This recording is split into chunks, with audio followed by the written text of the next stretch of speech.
اللہ کے نزدیک اس مہینے کی بڑی اہمیت ہے۔ ہمارے نبی علیہ الصلوۃ والسلام نے ارشاد فرمایا کہ افضل الصیام بعد رمضان شهر الله المحرم، رمضان کے مہینے کے روزوں کے بعد اللہ کے نزدیک سب سے زیادہ افضل روزے وہ محرم کے مہینے کے روزے ہیں۔ پھر اس مہینے میں ایک دن ہے جس کو عاشورہ کہا جاتا ہے، 10 محرم۔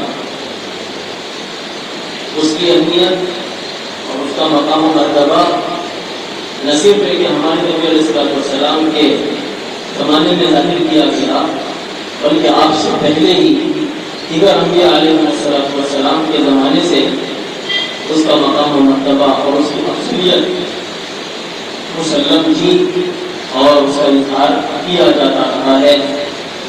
تو وہ 10 محرم کا دن ہے کہ اس دن کے بارے میں مختلف تاریخی روایات میں بہت سی باتیں مشہور ہیں، اور ہم میں سے بہت ساروں نے ان کے متعلق سنا بھی ہے کہ اللہ تعالیٰ نے 10 محرم ہی کو حضرت آدم علیہ السلام کی توبہ کو قبول فرمایا، اور 10 محرم ہی کے دن اللہ تعالیٰ نے نوح علیہ السلام کو طوفان سے بچایا اور ان کی کشتی پہاڑی پر جا کر سکون پذیر ہوئی اور وہ اپنی قوم کے ساتھ محفوظ علاقے میں اترے۔ تو وہ بھی 10 محرم کا دن تھا، اور اسی دن اللہ تعالیٰ نے حضرت ابراہیم علیہ السلام کو نمرود سے نجات عطا فرمائی، اور اسی دن اللہ تعالیٰ نے یوسف علیہ السلام کو جب وہ بچپنے میں اپنے والد حضرت یعقوب علیہ السلام سے بچھڑ چکے تھے اور ان کے والد ان کی یاد میں رو رو کر ان کا بہت برا حال ہو چکا تھا، اللہ تعالیٰ نے ان کی آنکھوں کو ٹھنڈک بخشی، اور اسی دن اللہ تعالیٰ نے یوسف علیہ السلام کو اپنے والد حضرت یعقوب علیہ السلام کے پاس پہنچایا۔ پھر اسی دن اللہ تعالیٰ نے حضرت موسیٰ علیہ السلام کو فرعون اور اس کی قوم سے نجات عطا فرمائی، اس کے بارے میں تفصیل بتاؤں گا۔ اور پھر اسی دن قیامت قائم ہوگی کہ اللہ تعالیٰ نے اس دنیا کو ہمیشہ کے لیے تو وجود نہیں بخشا ہے، ایک وقت آنے والا ہے کہ اللہ تعالیٰ اس سارا نظام جو ہمیں نظر آ رہا ہے اور جو ہماری آنکھوں سے اوجھل بھی ہے، سب کچھ اللہ تعالیٰ ختم کر دیں گے، کوئی چیز باقی نہیں رہے گی، ہر چیز پر فنا کاری ہوگی۔ اور اللہ تعالیٰ نے دنیا کو بنانے سے پہلے ہی اس کا اعلان کیا ہے، کل من علیہا فان، اور مختلف آیات میں اللہ تعالیٰ نے اس حقیقت کو سمجھایا ہے کہ یہ خوبصورت جہان جو تمہیں نظر آ رہا ہے یہ ہمیشہ باقی نہیں رہے گا، بلکہ اس کے بنانے سے پہلے ہی ہم اس کے مٹانے کا بھی اعلان کر رہے ہیں کہ ایک دن وہ آئے گا جو اس دنیا کا کائنات کا آخری دن ہوگا، اور اللہ تعالیٰ اسے مٹائیں گے۔ وہ قیامت کب آئے گی اس کے بارے میں کوئی نہیں جانتا سوائے اللہ کے۔ صحابہ نے ہمارے نبی علیہ الصلوۃ والسلام سے سوالات بھی کیے قیامت کے تعلق سے، تو قرآن نے روک دیا، فیما انت من ذکراہا، اس کے بارے میں پوچھنے کی تمہیں کوئی ضرورت نہیں ہے، بس تم تیاری کرتے رہو۔ اور بعض موقعوں پر ہمارے نبی علیہ الصلوۃ والسلام نے بھی صحابہ کی توجہ کو دوسری طرف موڑا۔ ایک صحابی نے پوچھا، یا رسول اللہ قیامت کب آئے گی؟ تو اللہ کے نبی علیہ الصلوۃ والسلام نے ارشاد فرمایا، ما اعددت لہا، قیامت کب واقع ہوگی یہ بات تم چھوڑ دو، اس کے بارے میں سوچنا، یہ سوچو کہ تم نے اس کے لیے کیا تیاری کی ہے، قیامت آ جائے تو تمہارے پاس تیاری کیا ہے؟ تو ان صحابی نے کہا کہ ما اعددت لہا من کثرۃ صیام ولا صلاۃ ولکن احب اللہ ورسولہ، یا رسول اللہ میرے پاس قیامت کے لیے کوئی تیاری تو ہے نہیں، نہ زیادہ نمازیں ہیں نہ زیادہ روزے ہیں، البتہ میں اللہ اور اس کے رسول سے محبت کرتا ہوں۔ اللہ کے نبی نے کہا، انت مع من احببت، تو اسی کے ساتھ ہوگا جس سے تجھے محبت ہو گئی۔ تو قیامت آنے والی ہے، کب آئے گی کسی کو نہیں پتا، تو اللہ کے علم میں ہے، لیکن اتنا بتا دیا گیا کہ وہ 10 محرم کا دن ہوگا، جمعہ کا دن ہوگا، تو اس وقت قیامت قائم ہوگی۔ تو مختلف اہمیت کے عامل واقعات اس دن رونما ہوئے ہیں اور ہونے والے ہیں 10 محرم کے دن۔ تو جیسے میں نے بتایا حضرت موسیٰ علیہ السلام کو بھی اللہ تعالیٰ نے فرعون کے لشکر سے اسی دن نجات عطا فرمائی۔ ہمارے نبی علیہ السلام جب ہجرت فرما کر مدینہ تشریف لائے تو آپ نے دیکھا کہ مدینے کے یہودی وہ اس دن روزہ رکھتے ہوئے ہیں۔ تو اللہ کے نبی نے ان سے پوچھا کہ اس دن تم روزہ کیوں رکھتے ہو؟ تو انہوں نے کہا کہ اس دن اللہ تعالیٰ نے موسیٰ علیہ السلام کو فرعون سے نجات عطا فرمائی تھی اور انہوں نے اس کے شکرانے میں روزہ رکھا تھا، لہٰذا ہم بھی روزہ رکھتے ہیں۔ تو موسیٰ علیہ السلام نے کہا، اللہ کے نبی علیہ السلام نے کہا کہ تمہارے مقابلے میں ہم زیادہ مستحق ہیں اس بات کے کہ ہم اس دن روزہ رکھیں، اس لیے کہ ہمارا تعلق موسیٰ علیہ السلام سے تم سے زیادہ ہے۔ تو پھر آپ علیہ السلام نے خود بھی روزہ رکھا اور صحابہ کو بھی اس کا حکم دیا کہ تم لوگ بھی روزہ رکھو۔ پھر بعض صحابہ نے عرض کیا، یا رسول اللہ، آپ تو ہمیں یہودیوں کی مخالفت کا حکم دیتے ہیں، اور یہاں ہمارے اور یہودیوں کے درمیان موافقت ہو گئی، برابری ہو گئی کہ وہ بھی روزہ رکھتے ہیں، ہم بھی روزہ رکھتے ہیں۔ اللہ کے نبی علیہ السلام نے ارشاد فرمایا کہ ان کی مخالفت میں تم 2 روزے رکھا کرو، ایک 10 محرم کا اور ایک یا تو اس سے پہلے 9 کا یا اس کے بعد 11 کا۔ اور آپ نے اس کی خواہش کا اظہار بھی کیا کہ لئن بقیت إلی قابل لأصومن التاسع مع العاشر، کہ اگر میں اگلے سال زندہ رہا تو میں 10 محرم کے ساتھ 9 کا بھی روزہ رکھوں گا۔ یہ آپ نے ارشاد فرمایا، لیکن اگلے سال کے بعد زندہ نہیں رہے، دنیا سے تشریف لے گئے۔ تو یہ مناسب ہے کہ 2 روزے رکھے جائے۔ اللہ تعالیٰ نے اس سنت کو جاری و ساری فرمایا ہے کہ 10 محرم کے ساتھ 9 یا 11 کا بھی روزہ رکھا جائے، بہت مناسب ہے۔ لیکن چونکہ اس زمانے کے یہودی 10 محرم کا روزہ نہیں رکھتے، اسی لیے ان کے ساتھ موافقت کی کوئی شکل و صورت باقی نہیں رہی۔ اسی لیے بہت سے علماء نے یہ کہا ہے کہ صرف ایک روزہ بھی رکھا جائے تو کافی ہے 10 محرم کا روزہ، لیکن 2 رکھے جائیں تو بہتر ہے۔ تو یہ ہے عاشورہ کے تعلق سے کہ اس دن کی کیا اہمیت ہے اور اس دن کا کیا واقعات پیش آئے اور آئیں گے، اور اس کے اللہ کے یہاں کیسی افضلیت ہے۔ ساتھ ہی ساتھ تاریخ کے اندر ایک انتہائی سیاہ ترین واقعہ اور ظلم و استبداد کی انتہا جس واقعے سے جھلکتی ہے وہ بھی اسی دن پیش آیا ہے، اور وہ ہے حضرت حسین رضی اللہ تعالیٰ عنہ کی شہادت کا واقعہ۔ میدان کربلا میں سن 61 ہجری کو میدان کربلا میں 10 محرم کے دن حضرت حسین علیہ السلام کو ظالموں نے شہید کر دیا تھا۔ حضرت حسین علیہ السلام، حضرت حسین رضی اللہ تعالیٰ عنہ کی شخصیت کیا تھی؟ ہمارے نبی علیہ السلام نے جب حضرت علی رضی اللہ تعالیٰ عنہ کو بیٹا ہونے کی خبر سنی تو آپ نے حضرت علی رضی اللہ عنہ سے پوچھا کہ علی کیا نام رکھا؟ تو انہوں نے کہا حرب۔ حضرت علی خود بڑے جنگجو اور بہادر تھے، تو اپنے مزاج کے مطابق انہوں نے نام منتخب فرمایا، کہا کہ میں نے اپنے بیٹے کا نام حرب رکھا ہے۔ حرب کے معنی جنگجو۔ تو اللہ کے نبی علیہ السلام نے کہا کہ نہیں، اس کا نام حسن رکھو۔ پھر جب دوسرا لڑکا پیدا ہوا تو اللہ کے نبی نے پھر پوچھا کہ علی کیا نام رکھا؟ تو کہا کہ حرب، جنگجو۔ تو کہا کہ نہیں، اس کا نام حسین رکھو۔ اور آپ نے ارشاد فرمایا جب سے آدم کی نسل چلی اللہ تعالیٰ نے یہ 2 نام حفاظت کے ساتھ رکھے تھے میرے نوازوں کے لیے، میرے بچوں کے لیے۔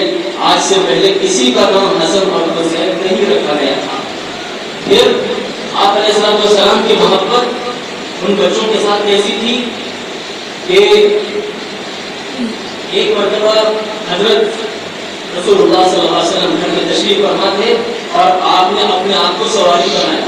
آپ گھٹنوں کے بل زمین پر پڑے رہے اور حسن اور حسین رضی اللہ عنہما کو اپنی پیٹھ پر بٹھائے اور کمرے کا چکر لگانے لگے.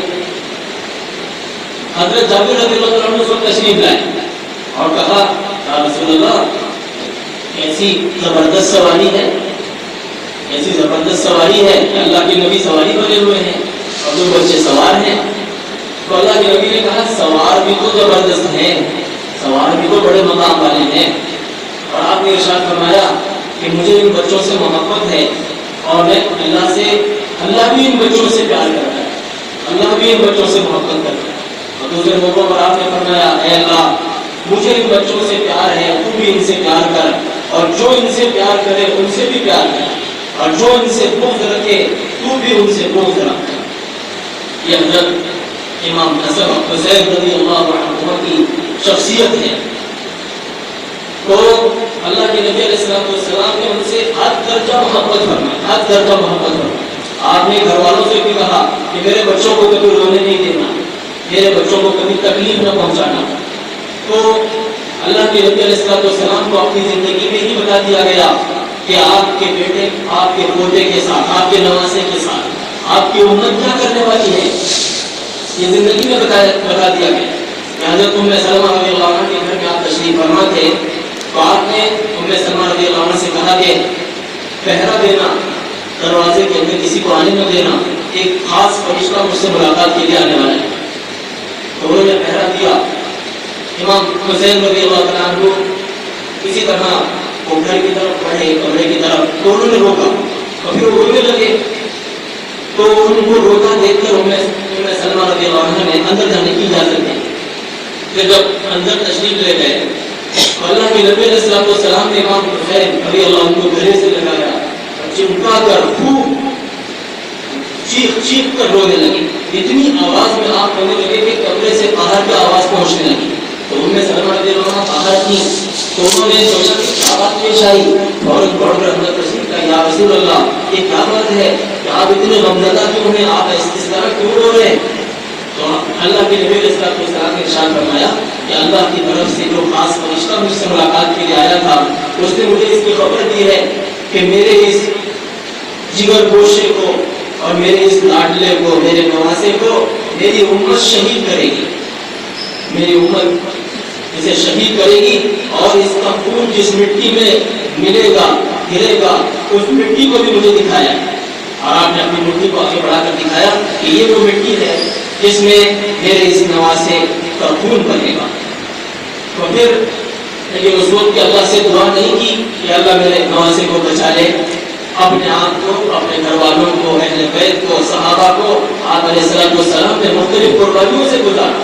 قربانیوں کے لیے اپنی مثال آپ نے امت کے سامنے رکھی اور آنے والی قیامت تک کی امت کو یہ پیغام دیا کہ کس طرح سے اللہ کو راضی کرنے کے لیے قربانی کے مراحل طے کیے جاتے ہیں. جان دینی پڑے تو جان بھی دی جا سکتی ہے, مال قربان کرنا پڑے تو مال بھی قربان کیا جا سکتا ہے, لیکن اللہ کو ناراض نہیں کیا جا سکتا. اللہ کی تقدیر پر کیسے راضی رکھا جاتا ہے. آپ علیہ السلام کی دعا تھی اللہم انی اسألک الرضا بعد القضاء, اے اللہ تیری ہر تقدیر پر, تیرے فیصلے پر مجھے راضی رہنے کی توفیق عطا فرما. اور آپ نے زندگی میں اس کی مثال بھی پیش کی کہ اللہ کی طرف سے ہر فیصلے پر راضی رہے. پھر وہ دن آیا سن 61 ہجری میں جب امام حسین رضی اللہ تعالیٰ عنہ نے یزید کی خلافت کو تسلیم کرنے سے انکار کیا کہ اس وقت اگر آپ تسلیم کر لیتے تو جان کی حفاظت ہو جاتی, لیکن اسلام کا سیاسی نظام ہمیشہ کے لیے تباہ و برباد ہو جاتا کہ وہ خلافت کا مستحق بھی ایک بہت بڑی تفصیل طلب جو واقعہ ہے لیکن وقت بھی ساتھ نہیں دیتا. تو بہرحال تو اس نے اپنے کوفہ کے گورنر عبید اللہ بن زیاد کی ماتحتی میں لشکر بھیجا اور حکم دیا کہ ان کے سامنے پیشکش کی جائے یا تو یزید کو خلیفہ تسلیم کرو یا جنگ کے لیے آمادہ کرو. حضرت حسین رضی اللہ عنہ گنتی کے چند لوگوں کو ساتھ لے کر گئے تھے, 70 یا 72 آدمی ساتھ تھے اور دشمنوں کا لشکر ہزاروں پر مشتمل تھا. تو انہوں نے کہا کہ ہم جان دے دیں گے لیکن تمہاری اس پیشکش کو قبول نہیں کریں گے. اپنے لڑنے پر آمادہ ہو گئے. انہوں نے ظلم کی ایسی تاریخ رکھ ان کی ظالموں نے کہ قیامت تک ان پر لعنت برسے گی اور اللہ کے یہاں ان کو اس کی کتنی بڑی سزا بھگتنی پڑے گی ہم تصور نہیں کر سکتے. جگر گوش رسول کو کہ سر کو انہوں نے تن سے جدا کر دیا اور 16 آدمی آل رسول میں سے مارے گئے ایک دن میں اور ان کی گردنیں کاٹ کر میزوں پر چڑھا دیا گیا اور ان کی لاشوں پر انہوں نے گھوڑے دوڑا دیے اور رات میں انہوں نے ان کو بغیر جنازے کے بغیر کفن کے زمین میں دبا دیا اور اوپر سے پانی چھوڑ دیا کہ پتہ بھی نہ چلے کہ نواسہ رسول کی لاش کون سی ہے ان کا جسم کون سا ہے. پھر ایک بوڑھے نے دوسرے دن آ کر وہ سونگتے ہوئے مٹی کو سونگتے ہوئے محسوس کیا کہ امام حسین رضی اللہ عنہ کی لاش کون سی ہے. تو یہ بہت بڑی ایک قربانی ہے جو انہوں نے پیش کی, قربانی پیش کی اور امت کے سامنے یہ سبق دیا کہ اس طرح سے اللہ پر قربان ہوا جاتا ہے اور اللہ کے دین کی حفاظت کے لیے اس طرح سے جان دی جاتی ہے. لڑائی کے دوران نماز کا وقت آیا تو یہ تو گنتی کے چند افراد تھے تو انہوں نے دشمنوں سے اپنے کمانڈر سے انہوں نے کہا کہ بات کرو, دشمنوں سے کہو کہ ہمیں نماز پڑھنے کے لیے وقت دے دیں, نماز کے بعد لڑائی جاری رکھیں. تو انہوں نے کہا کہ نہیں ہم تمہیں نماز پڑھنے کا بھی موقع نہیں دیں گے, نماز میں بھی قتل کریں گے. تو انہوں نے کہا کہ اپنے لشکر کے 2 حصے کریں, ایک حصہ دشمنوں سے مقابلہ کرتا رہے اور دوسرا نماز میں مشغول ہو جائے. پھر نماز ایک طبقہ نماز پڑھنے کے بعد دوسرا حصہ اگر نماز پڑھ لے, اس کی ترتیب بنائی. لیکن اس وقت بھی نماز نہیں چھوڑی, حالانکہ نماز چھوڑنے کا جواب اس وقت مل سکتا تھا کہ عین میدان جنگ ہے اور تعداد مختصر سی ہے اور دشمنوں کا لشکر وہ ہزاروں پر مشتمل ہے. تو یہ اس وقت اگر نماز کے لیے چھوٹ ملتی تو اس سے بہتر وقت کوئی نہیں تھا. لیکن اس وقت بھی کہا کہ ہم نماز آگے پیچھے نہیں کر سکتے, ہمیں وقت پر نماز پڑھنی ہوگی. تو میرے بھائیوں اور دوستوں کو آج ہم دنیاوی مشغولیتوں کی وجہ سے نماز کو کیسے آگے پیچھے کر سکتے ہیں. ہمارا اپنا کوئی کام ہے, دنیاوی کوئی مشغولیت ہے, کوئی ضرورت ہے. پیغام دیا قیامت تک آنے والی انسانیت کو کہ نماز ایسے قائم کی جاتی ہے, میدان جنگ میں بھی تلواروں کے سائے میں بھی نماز اپنے وقت پر قائم کی جائے گی. میرے بھائیوں کو بزرگوں, اس واقعے سے ہمیں بہت بڑا سبق ملتا ہے کہ جب تک دنیا میں جینا ہے دین کو, ایمان کو اپنے سینے سے چمٹائے ہوئے زندگی کا جز بنائے ہوئے جینا ہے. اور جب حالات اتنے سنگین ہو جائیں کہ دین پر جمنا مشکل ہو جائے, ایمان کو بچانا مشکل ہو جائے, تو اس وقت ایک مسلمان کیا کرے کہ اپنی جان بھی قربان کرے لیکن اپنے دین اور اپنے ایمان کی حفاظت کرے. اللہ سے دعا ہے کہ اللہ تعالیٰ ہمارے دل کے جذبے پروان چڑھائے, اپنے دین اور ایمان پر ثابت قدمی کے ساتھ جب رہنے کی ہمیں توفیق عطا فرمائے. جب دنیا سے جانے کا وقت ہو اللہ تعالیٰ اپنی رضا کا پروانہ ہمیں سنائے. وآخر دعوانا الحمدللہ رب العالمین. سبحان اللہ وبحمدہ, سبحانک اللہم وبحمدک, اشہد ان لا الہ الا انت, استغفرک ونتوب الیک. سبحان ربک رب العزۃ عما یصفون وسلام علی